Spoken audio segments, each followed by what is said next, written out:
Okay, so we're here with Kyle Stallock from Eidos Montreal talking about Deus Ex Human Revolution. So obviously Deus Ex, not only is it a shooter, not only is it kind of like a bit of an action RPG, but it's also a game about decisions and choices. They've always said from the beginning of the development, they've told me that choice and consequences have run through every aspect of the game, whether it be gameplay or narrative.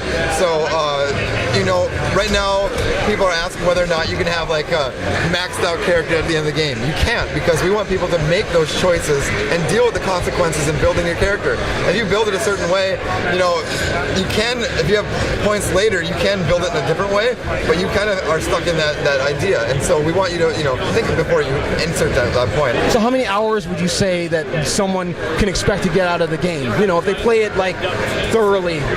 If you want to see everything, it's going to be 40 plus. But if you want to like also read the emails in the game, like our lead writer Mary DeMarle created 600 plus emails in the game. So if you want to read all those, it's obviously going to take you a while.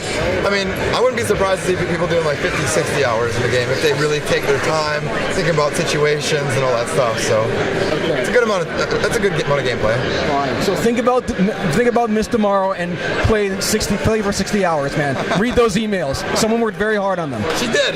That was really funny. It was about a year ago when we were heading to PAX Prime, me and her, and she looked at me and she goes, I have to do 600 emails plus, and she's just like, I want to do it, but wow, it's going to be a big task. But she was so enthusiastic, and she can speak on this much better than I can, but that's one of the most passionate people for gaming that I've seen, so it's really cool to see that she did that much work into it. So everyone, read them all. Be nice to Mary, please. Read them all. Yeah, she did spend a lot of time. Being that these choices definitely do have consequences, and there are certain things that you may be missing out on. I mean, would you say that replay is definitely encouraged for this game? Oh, absolutely. Even right now with this demo that people are playing, we see that they'll play maybe 10 minutes of this game, play a certain way, maybe not like particularly enjoy that, but they have this urge to go back at the demo, start over, and play a different way, and go through the whole demo that way. And that's something I really don't see a whole lot, is that someone like, you know, wanting to restart the demo, one of these demos, and playing it a different way, and it's kind of cool to see, you know.